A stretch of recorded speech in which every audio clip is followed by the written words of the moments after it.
ദുരന്ത നിവാരണാർത്ഥം salary challenge. ഇപ്പോൾ നമുക്കറിയാം, ഉരുൾപൊട്ടൽ കൊണ്ട് തൂത്തെറിയപ്പെട്ട വയനാടിൻ്റെ രക്ഷയ്ക്ക് വേണ്ടി, പുനഃസ്ഥാപനത്തിന് വേണ്ടി 3 ഗ്രാമങ്ങളാണ് ഒലിച്ചുപോയത്. പുഞ്ചിരിമട്ടം എന്ന ആ പേര് തന്നെ എത്ര ഹൃദയഹാരിയായ ഒരു മേഖലയായിരുന്നു അതെന്ന് നമുക്ക് മനസ്സിലാക്കി തരുന്നു. പക്ഷേ ഇപ്പോൾ ആ പുഞ്ചിരിമട്ടത്ത് ചെന്ന് നിൽക്കുകയാണെങ്കിൽ മുകളിൽ ആകാശം, താഴെ ഉരുൾപൊട്ടൽ താണ്ഡവമാടിയ അവശിഷ്ടങ്ങൾ. ആ അവശിഷ്ടങ്ങൾക്കിടയിൽ ഒരു പക്ഷേ മനുഷ്യാവശിഷ്ടങ്ങൾ വരെയും ഉണ്ടായിരിക്കാം. അത്തരം ഒരവസ്ഥയിലേക്ക് തൂത്തെറിയപ്പെട്ട ഒരു പ്രദേശം, 3 ഗ്രാമങ്ങൾ. അവയുടെ പുനരുദ്ധാരണം തീർച്ചയായിട്ടും വളരെ നിർബന്ധമായും ആവശ്യമുള്ള കാര്യമാണ്. അപ്പോൾ ഗവൺമെൻറ്റിൻ്റെ ഈ സാലറി ചാലഞ്ച് എന്ന ആശയം തന്നെ തീർച്ചയായിട്ടും സ്വാഗതാർഹമാണ്. ഇതുപോലെ നമ്മളൊരു സാലറി ചാലഞ്ച് നടത്തിയിരുന്നു 2018 പ്രളയത്തിന് ശേഷം. ആ ഒരു മാസത്തെ സാലറിയാണ് അന്ന് ചലഞ്ചായിട്ട് കൊടുക്കേണ്ടിയിരുന്നത്. അതുപോലെ പെൻഷൻ ഞങ്ങളൊക്കെ അങ്ങനെ കൊടുത്ത കൂട്ടത്തിലാണ്. അപ്പോൾ ഇപ്പോഴും ഇങ്ങനെ ഒരു സാലറി ചാലഞ്ച്, ഇത് ഒരു മാസത്തെ അല്ല, 5 ദിവസത്തെയോ അതൊരു പക്ഷേ 1-2 ഗഡുക്കളായിട്ട് എന്നൊക്കെയാണ് പറയുന്നത്. പക്ഷേ ഗഡുക്കളാക്കാൻ പോകുന്നതിനേക്കാളും തീർച്ചയായിട്ടും ഉത്തമം ഒറ്റയടിക്ക് തന്നെ. കാരണം 5 ദിവസത്തെ സാലറി സറണ്ടർ ചെയ്യുക എന്ന് പറയുന്നത് കൃത്യമായി ഒരു ദിവസം പോലും മാറ്റമില്ലാതെ, ഒരു ദിവസം മാത്രമാണ് ഇപ്രാവശ്യം മാറ്റം വന്നത്, ഏപ്രിൽ മാസത്തെ ശമ്പളത്തിൽ. അത് കഴിഞ്ഞിട്ടുള്ള മാസങ്ങളിലൊക്കെ തന്നെ ശമ്പളം കൃത്യമായ സമയത്ത് തന്നെ കിട്ടിയെന്നാണ് എനിക്ക് തോന്നുന്നത്. അങ്ങനെ സർക്കാർ ജീവനക്കാർക്ക് കൃത്യമായി ശമ്പളവും അത് പെൻഷൻകാർക്ക് പെൻഷനും കിട്ടുന്നതാണ്. അങ്ങനെ കിട്ടുന്നു എന്ന് ഉറപ്പുള്ളത് കൊണ്ട് തന്നെ അതിൽ നിന്ന് 5 ദിവസത്തേത് ഈ ദുരിതം അനുഭവിക്കുന്നവർക്ക് വേണ്ടി നിങ്ങൾ മാറ്റിവെക്കണമെന്ന് ആവശ്യപ്പെടാൻ ഒരു സർക്കാരിന് തീർച്ചയായിട്ടും ധാർമ്മികമായ ഉത്തരവാദിത്തമുണ്ട്. അത് സറണ്ടർ ചെയ്യാൻ ധാർമ്മികമായ ഉത്തരവാദിത്തം ശമ്പളം വാങ്ങിക്കുന്ന ഓരോ സർക്കാർ ഉദ്യോഗസ്ഥനും ഓരോ സർക്കാർ പെൻഷൻ വാങ്ങുന്ന പിരിഞ്ഞ ഉദ്യോഗസ്ഥർക്കും ഉണ്ട് എന്ന് പൂർണ്ണമായിട്ടും വിശ്വസിക്കുന്ന കൂട്ടത്തിലാണ് ഞാൻ. അതിൻ്റെ വിനിയോഗം നന്നായി ഇരിക്കണം എന്നുണ്ടെങ്കിൽ നമ്മളും അതേപ്പറ്റി വളരെ കൃത്യതയോടെയും വസ്തുനിഷ്ഠതയോടെയും കൂടി അന്വേഷിക്കുന്നവരും പുറകെ ചെല്ലുന്നവരുമായിരിക്കണം. അതായത് ജനം വെറുതെ വിടില്ല. ഇത് പിന്നെ വേണ്ട രീതിയിൽ ചെലവഴിച്ചില്ലെങ്കിൽ ജനം വെറുതെ വിടുകയില്ല എന്ന ഭയം ഗവൺമെൻറ്റുകൾക്കുണ്ടാകണം. നമ്മൾ അയക്കുന്നവരാണ്. നാം അയക്കുന്നവരെ എവിടെ നിർത്തണമെന്ന് തീരുമാനിക്കാനുള്ള ആ അവകാശം നമുക്കുണ്ട്. ആ അവകാശം നമ്മൾ ശക്തമായി രേഖപ്പെടുത്തുകയും ചെയ്യണം.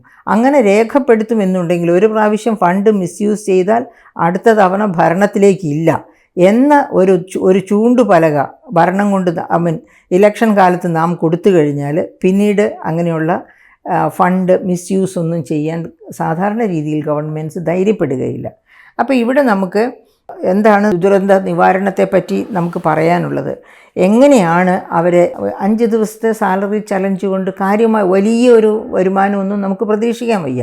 അതേസമയത്ത് ഇപ്പോൾ തന്നെ നമുക്കറിയാം, അതായത് നല്ല മനസ്സുള്ളവർ ഏതെല്ലാം തരത്തിലാണ് വയനാടിൻ്റെ പുനഃസ്ഥാപനത്തിന് വേണ്ടി ഈ തൂത്തെറിഞ്ഞ് കളഞ്ഞ ഈ 3 ഗ്രാമങ്ങളെ പുനർജനിപ്പിക്കാൻ വേണ്ടി ഒരുപാട് സംഭാവനകളാണ് വ്യക്തികളിൽ നിന്ന്, ഇൻസ്റ്റിറ്റ്യൂഷൻസിൽ നിന്ന് അത് ഒക്കെ വന്നുകൊണ്ടിരിക്കുന്നത്. സഭകൾ കൊടുക്കുന്നു. അതുപോലെ തന്നെ എല്ലാത്തരം ഇൻസ്റ്റിറ്റ്യൂഷൻസും അതിന് തയ്യാറായി മുൻപോട്ട് വരുന്നുണ്ട്. തീർച്ചയായിട്ടും അവരുടെയൊക്കെ ഉത്തരവാദിത്തമാണ്. കാരണം അവരിലൊക്കെ പെട്ടവരാണ് ഇങ്ങനെ ഈ തൂത്തെറിയപ്പെട്ട ജനവിഭാഗം എന്ന് പറയുന്നത്. അപ്പം അങ്ങനെയുള്ള ഒരു കാലഘട്ടത്തിൽ ഈ 5 ദിവസത്തെ സാലറി ചാലഞ്ച് എന്ന് പറയുമ്പോൾ എനിക്ക് ഓർമ്മയുണ്ട്, 2018 ദുരന്തത്തിന് ശേഷം, അതായത് പ്രളയത്തിന് ശേഷം ഒരു മാസത്തെ സാലറി ചാലഞ്ച് എന്ന് പറഞ്ഞ് ഗവൺമെൻറ് സർവൻസ് എല്ലാവരും കൊടുത്തു എന്ന് തന്നെയാണ് ഞാൻ മനസ്സിലാക്കുന്നത്. പക്ഷേ എയ്ഡഡ് സെക്ടറിലുള്ളവർ ഒരുപാട് പേരും അതുമായിട്ട് നിസ്സഹകരിക്കുകയാണ് ചെയ്തത് എന്നാണ് ഞാൻ മനസ്സിലാക്കിയിട്ടുള്ളത്. അപ്പോഴും ഓർക്കുക, ഇതേ സർക്കാർ തന്നെയാണ്, അതായത് ഇഷ്ടം പോലെ ലക്ഷങ്ങൾ വാരി മാനേജ്മെൻറ്റിന് ഇത് കൊടുത്തിട്ടാണ് ഇവരൊക്കെ സർവീസിൽ വരുന്നത്. സർവീസിൽ വന്നു കഴിഞ്ഞാൽ തൊട്ടടുത്ത മാസം മുതൽ അവരുടെ ശമ്പളവും അവർക്ക് വീട് പണിയാനുള്ള എലവൻസും അതുപോലെ തന്നെ പെൻഷനായി കഴിഞ്ഞാൽ കൃത്യമായി പെൻഷനും ഒക്കെ കൊടുക്കുന്നത് ഖജനാവിൽ നിന്നാണ്. ഈ ഖജനാവിൽ നിന്നുള്ള പണം എവിടെ നിന്നാണ് എന്നും കൂടി മനസ്സിലാക്കണം. ഖജനാവ് പണം പ്രിൻ്റ് ചെയ്യുന്നില്ല. മിൻറ്റിങ് ഓഫ് മണി ഒരു ഗവൺമെൻറ് ചെയ്യുന്നില്ല. റിസർവ് ബാങ്ക് ഓഫ് ഇന്ത്യയുടെ കമ്മട്ടത്തിൽ മാത്രമാണ് മണി അതായത് മിൻറ്റ് ചെയ്യുന്നത്, പ്രിൻ്റ് ചെയ്യുന്നത്. അതും വളരെ കൃത്യമായ ഒബ്ജക്റ്റീവ്സോട് കൂടിയിട്ട്, അതിന് കൃത്യമായ രീതികളൊക്കെയുണ്ട്, കണക്കുകളുണ്ട്. അതൊക്കെ വെച്ചിട്ട് മാത്രമാണ് നോട്ടടിക്കുന്നത്. ഇപ്പോൾ വയനാട്ടിൽ ദുരന്തം ഉണ്ടായതുകൊണ്ട് സംസ്ഥാന ഗവൺമെൻറ് നോട്ടടിക്കുന്നില്ല. അപ്പോൾ അങ്ങനെയുള്ള ഒരു സാഹചര്യത്തിൽ പിന്നെ എവിടെയാണ് ഖജനാവിലേക്ക് പണം വരുന്നത്? ഖജനാവിലേക്ക് പണം വരുന്നത് സർവ്വസാധാരണക്കാരുടെ, അതായത് പ്രത്യേകം ഓർക്ക് എല്ലാവരും നികുതി കൊടുക്കുന്നു. എല്ലാവരും നികുതി കൊടുക്കുന്നു എന്ന് പറയുമ്പോൾ നമ്മൾ ഒരു കാര്യം ഓർക്കണം. ഈ ചരക്ക് സേവന നികുതി, അതുപോലെ തന്നെ അതായത് ഇൻഡയറക്റ്റ് ടാക്സ്, പരോക്ഷ നികുതി ആരാണ് കൂടുതൽ കൊടുക്കുന്നത്? പാവങ്ങളാണ് കൂടുതൽ പരോക്ഷ നികുതി കൊടുക്കുന്നത്. എന്തുകൊണ്ടാണ് ഞാൻ അങ്ങനെ പറയുന്നത്? ഒരു 100-500 രൂപയ്ക്ക് കൂലി, അതായത് ഇപ്പം 330 രൂപ തൊഴിലുറപ്പ് പദ്ധതിക്ക് പോകുന്നവർ, അവർ 330 രൂപ അവരുടെ കൈകളിൽ എത്തിയാൽ അത് 330 രൂപയും അന്നന്ന് വേണ്ട സാധനങ്ങൾ, അതായത് വീട്ടിലേക്ക് വേണ്ട സാധന സാമഗ്രികൾ വാങ്ങുന്നു, അവർക്ക് വേണ്ട മരുന്ന് വാങ്ങുന്നു, അങ്ങനെ എന്തൊക്കെ ആവശ്യങ്ങളുണ്ടോ അതിനൊക്കെ വേണ്ടി ആ 330 രൂപയും ചെലവഴിക്കുകയാണ്.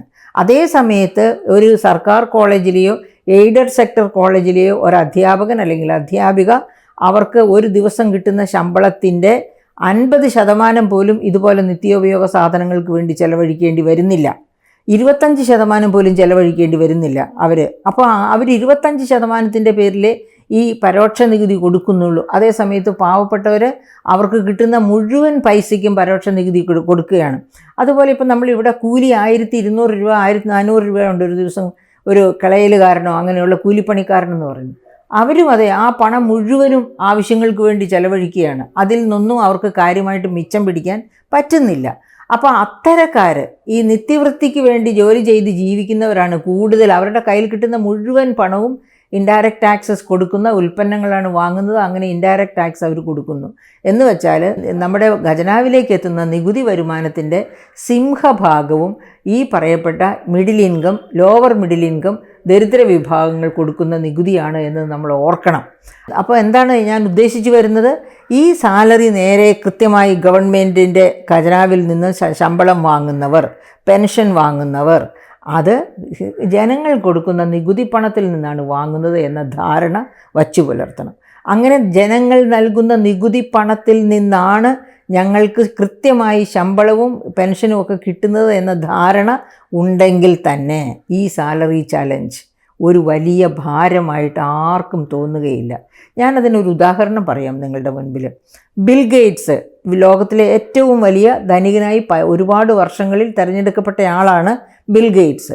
അപ്പോൾ ബിൽ ഗേറ്റ്സിനോട് അങ്ങനെയുള്ള ഒരു സാഹചര്യത്തിൽ പത്രപ്രവർത്തകർ ചോദിച്ചു, താങ്കൾ എന്താണ് താങ്കളുടെ വെൽത്ത് കൊണ്ട് ചെയ്യാൻ പോകുന്നത് എന്ന് ചോദിച്ചു. അപ്പോൾ അദ്ദേഹം പറഞ്ഞു, ഞാൻ എൻ്റെ ചെലവിനുള്ള പണം എടുക്കും, അത് കഴിഞ്ഞ് ബാക്കി മുഴുവനും മെലിൻഡ, അതായത് ബിൽ ഗേറ്റ്സ് മെലിൻഡ ഫൗണ്ടേഷൻ വഴിയായി ലോകത്തെ ആതുര സേവനത്തിനായിട്ട് മാറ്റിവെക്കും. അപ്പോൾ താങ്കളുടെ മക്കളോ എന്ന് ചോദിച്ചു. അപ്പോൾ പറഞ്ഞു, അവർക്ക് നല്ല വിദ്യാഭ്യാസം കൊടുത്തിട്ടുണ്ട്, അവർക്ക് സ്വന്തം കാലിൽ നിൽക്കാനുള്ള പ്രാപ്തിയുണ്ട്, അങ്ങനെ തൊഴിലിലാണ് അങ്ങനെയുള്ള തൊഴിലിൽ തന്നെയാണ് അവരിയ്ക്കുന്നത്, അത് മതി അവർക്ക് എന്ന് പറഞ്ഞു. അപ്പോൾ പ്രിയപ്പെട്ട സുഹൃത്തുക്കളെ, നമ്മൾ ഓർക്കേണ്ട ഒരു കാര്യമാണ്, ആർക്ക് വേണ്ടിയാണ് നാം തൊരുക്കൂട്ടി വയ്ക്കുന്നത്? നമ്മൾ ഓർക്കണം, എന്താണ് പുഞ്ചിരിമട്ടത്തും ചൂരൽ മലയിലും മുണ്ടക്കയത്തും ഒക്കെ സംഭവിച്ചത്. അവരാരും പ്രതീക്ഷിച്ചിരുന്നപ്പോഴല്ല, ഈ ഒരു കാരണവശാലും ഇത് സംഭവിക്കില്ല എന്ന് വിചാരിച്ചിരുന്ന ഇടങ്ങൾ വരെ തൂത്തു മായ്ച്ചു കൊണ്ടുപോയി എന്നോർക്കണം. അപ്പോൾ പ്രകൃതി നമ്മളെക്കാൾ എത്രയോ ശക്തമാണ് എന്നോർക്കണം. പ്രകൃതിയുടെ ഇത്തരം ലീലാവിലാസങ്ങൾക്ക് നമ്മളൊക്കെ എപ്പോൾ വേണമെങ്കിലും അടിപ്പെടാമെന്നും ഓർക്കണം. വെറുതെ ഒരു കാറിൽ യാത്ര ചെയ്യുമ്പോൾ ഉണ്ടാകുന്ന ഒരു അപകടം മതി നാം ഇല്ലാതാകാൻ. അപ്പോൾ നമ്മൾ തൊരുക്കൂട്ടിയതൊക്കെ എവിടെ പോകും? അപ്പോൾ യുക്തിസഹമായി ചിന്തിക്കുന്നവർ, അതുപോലെ തന്നെ നമ്മളോടൊപ്പം ഈ സമൂഹത്തിലുള്ള മറ്റ് ജീവജാലങ്ങളും മനുഷ്യരും ഒക്കെ ജീവിക്കേണ്ടവരാണ്. അവർക്കും നമ്മുടെയൊക്കെ അവകാശങ്ങളുണ്ട്. നമ്മുടെ കയ്യിൽ കൂടുതൽ സ്വത്ത് കിട്ടിയത്, അല്ലെങ്കിൽ നമുക്ക് കൃത്യമായി ശമ്പളവും സാലറിയും കിട്ടുന്ന ഒരു ജോലി കിട്ടിയത്, ഇതൊക്കെ ഈശ്വരാനുഗ്രഹം കൊണ്ടും നമ്മുടെ കൃത്യമായിട്ടും നമ്മുടെ കണക്കുകൂട്ടലുകളും നമ്മുടെ കർമ്മവും ഒക്കെ അതിന് സാക്ഷി ആയിട്ടുണ്ട്, അതിന് കാരണമായിട്ടുണ്ട്. അതൊക്കെ ഞാൻ സമ്മതിക്കുന്നു. പക്ഷെ അതിനേക്കാളൊക്കെ ഉപരിയായിട്ട് ഒരു ഈശ്വരാനുഗ്രഹം കൂടി അതിൽ കാണണം. അപ്പോൾ അതുകൊണ്ട് നമ്മൾ ഈ 5 ദിവസത്തെ സാലറി ചാലഞ്ച് എന്ന് പറയുന്നത് ഒരു വലിയ ഭാരമായി തോന്നുകയേ അരുത്. അതൊരു ചെറിയ ഉറുമ്പ് കടിക്കുന്ന ബുദ്ധിമുട്ട് പോലും നമ്മളിൽ ഉണ്ടാക്കേണ്ട കാര്യമില്ല. സന്തോഷത്തോടെ നമുക്ക് അത് വിട്ടുകൊടുക്കാൻ പറ്റണം. കാരണം അപ്പോൾ മാത്രമാണ് നമ്മളിലുള്ള ആ സാഹോദര്യ ചിന്ത ഉണ്ട് എന്നെങ്കിലും മറ്റുള്ളവർക്ക് തോന്നുകയുള്ളൂ.